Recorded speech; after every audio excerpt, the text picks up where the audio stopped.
What is up, everybody, and welcome back to The Intern. Today is my top 150 redraft points rankings update. So, like on the dynasty rankings every week, bi-weekly, we're going to have an update to the rankings since there's been nothing that's been a real, change this offseason yet. We're just going to have the regular redraft updates as well, where we kind of just talk about it a little bit. So, let's just get started with make sure to join the community. The biggest thing here is to make sure to go on the website, go and check on the app. If you want to look at this, just the top 20 of each of my dynasty and my redraft rankings, you can go over there, just look at the top 20. But if you want to go pro with the link in the description, helps me out, helps you out, where you can look at the full rankings in basketball. We have football, basketball, and baseball content. You can check all to the left of me right here.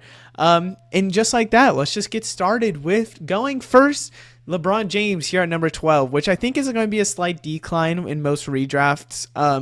I just feel that LeBron is entering a season where, of course, it's still LeBron. He's going to be good, but we're not seeing the same production level as we've seen when it comes to his stocks. We've seen it with maybe some of his, assists and rebounds. Assists probably good, rebounds probably decent, but we're not getting stocks. That's the main thing. And free throw percentage. When it comes to points, that doesn't really matter too much when it getting every single stat, but it still matters that LeBron is still doing at least a little bit. Still at 39 years old, which is insane to say. LeBron is looking good. I feel good with LeBron. I feel like he's going to be insane in the future. There's nothing that's going to change anything like that.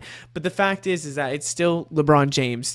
This is a team that's probably still going to need him, at least productive level wise, very well.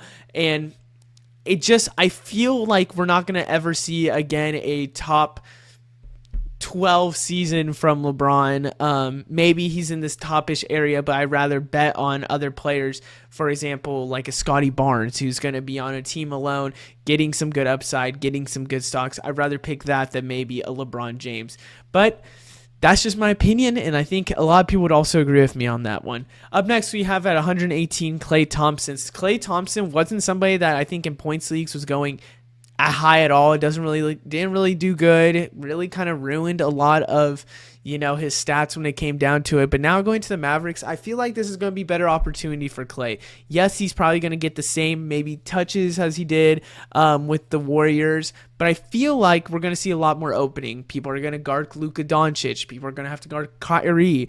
Klay Thompson there is open to get passed into be open. When you have somebody like a Luka, how else are you going to guard him other than a double team situation? Not that much. With that being said, somebody's open, and sometimes that'll probably be a Klay, who is known to be, by a Luka, one of the better catch and shoot three players in the league. So I bet on Klay Thompson's upside rather than not. And I think at 118, it's a high upside type of player that would be really good for you in certain leagues. Up next, we have Trayce Jackson-Davis. I think Trayce Jackson-Davis is going to have a really great role when it comes to the Warriors. He's going to be someone that is going to be able to potentially start, someone that's going to be able to, assist is a knock on him, but started to show that he can play some assist numbers in Indiana. Blocks, rebounds, field goal percentage has been very well from him. This is a guy that could probably get you, I would say, maybe a 10-9 3-block game, which is great points-wise. So I believe in Trayce Jackson-Davis.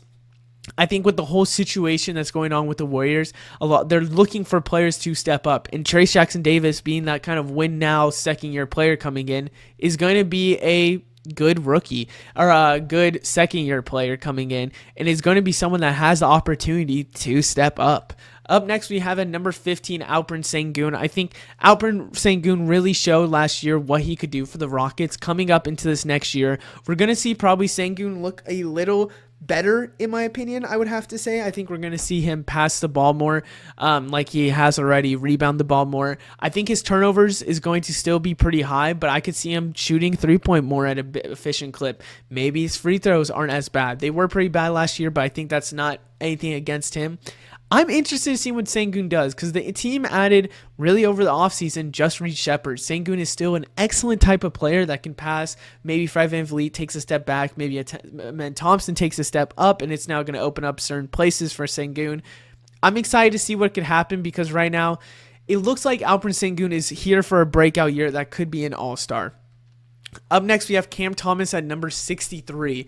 And I think this is a big shock for some people. I think Cam Thomas is obviously someone that maybe people think isn't going to be good redraft wise 63. But when you're looking at a points league, and I have to say points leagues, it doesn't matter if you can't do everything. If you can get points on the board and you can, not technically points, I mean points in your fantasy wise, that's all that matters.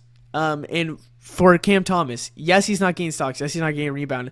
But this is a guy who's going to shoot the ball. And I think that's the biggest thing that matters with a Brooklyn Nets team, because Brooklyn Nets are trying to be bad. They're going to develop players. They're going to try and increase trade value. I could see a way where they decide, you know what, Cam Thomas, let's try and just give him the most clip and give him as much as we can at the ball and let him just develop as a scorer. If that happens, I'm taking Cam Thomas in a lot of my leagues over a lot of players. He's going to be someone that is going to shoot the ball. Someone's going to shoot the three ball, especially the three ball was the most thing. Someone who's going to take free throws. Someone who's going to be very good. Maybe not efficient, but is going to still get shots. And that's what matters in my opinion. Up next, and I think this is last, if I'm not mistaken, we have Jalen Johnson. Now, Jalen Johnson's an interesting one because Jalen Johnson did start to grow into a player once he was joined. Once last year, he started getting a little bit more of a role with a Quinn Snyder offense. Jalen Johnson is prime for a great year. I mean, when you look at his stats, points, blocks, rebounds, somewhat steals as well, he was excellent. He had some assists as well too. And there's not really much you can say bad about Jalen Johnson. And then you look at his supporting cast, Trae Young, someone that can pass the ball, open up opportunities for Jalen Johnson. You have some rookies coming in that could be, maybe we'll see what happens with that forward position. But you also have DeJounte Murray leaving. And I think that's one of the biggest things that happened. DeJounte Murray left. Trae Young could leave. This team is really Jalen Johnson's if that's what happens. I'd be interested to see if Trae Young left, because if so, Jalen Johnson is probably jumping throughout the roof. I think Jalen Johnson is someone that could be relied on as a number one option just for a little bit, maybe not overall, but for the time being, I could see him as a number one option. It's just interesting to see where the Atlanta Hawks go and what happens with the Atlanta Hawks this offseason. That's what's going to be riding on Jalen Johnson. But when you look at everything else about that, it's the scoring, the rebounding, the situation, the touches. You just love it all, in my opinion. Other than that, I hope you guys enjoy. Let me know what you think down in the comments below. I will see you in the next one. Goodbye.